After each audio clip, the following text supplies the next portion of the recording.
Formulas എന്ന സ്ലോഗനിൽ മുദ്രാവാക്യത്തിൽ വീടില്ലാത്തവർക്ക് വീട് വെച്ചു കൊടുക്കുന്ന ഒരു പദ്ധതിയുടെ ഭാഗമായിട്ട് ആദ്യമായിട്ട് നമ്മൾ 5 പഞ്ചായത്തിലെ ഓരോ ബെനഫിഷ്യറി നമ്മൾ തിരഞ്ഞെടുക്കുകയുണ്ടായി. കമലാക്ഷി അമ്മയ്ക്കാണ് ഈ ആദ്യ ഭവനം നൽകുവാനുള്ള ഭാഗ്യം കൂത്താട്ടുകുളം അസോസിയേഷന് സിദ്ധിച്ചത് എന്ന് ഞങ്ങൾ ദൈവ നാമത്തിൽ പറയുവാൻ ആഗ്രഹിക്കുന്നു.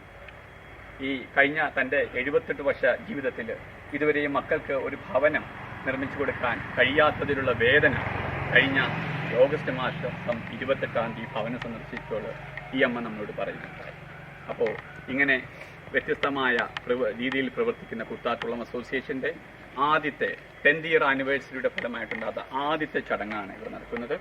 അത് നമ്മൾ മറ്റുള്ള പഞ്ചായത്തുകളായ നമ്മുടെ തിരുമാറാടി, കൂത്താട്ടുകുളം, പാലക്കുഴ, വെളിയന്നൂർ ഈ 4 പഞ്ചായത്തുകളിലും വീടിൻ്റെ നിർമ്മിതികൾ പതുക്കെ തുടങ്ങി വെച്ചിട്ടുണ്ട്. ഏകദേശം 3 പഞ്ചായത്തിലുള്ള വീടിൻ്റെ നിർമ്മിതി പകുതി ഘട്ടം എത്തി നിൽക്കുന്നു. കഴിയുമെങ്കിൽ ഡിസംബർ 31 മുമ്പായിട്ട് ഓരോ ഭവനവും ഇതുപോലെ നമ്മൾ ബെനിഫിഷ്യറിക്ക് അതിൻ്റെ ഉപയോക്താക്കൾക്ക് കൈമാറ്റം ചെയ്യണമെന്നാണ് ആഗ്രഹിക്കുന്നത്.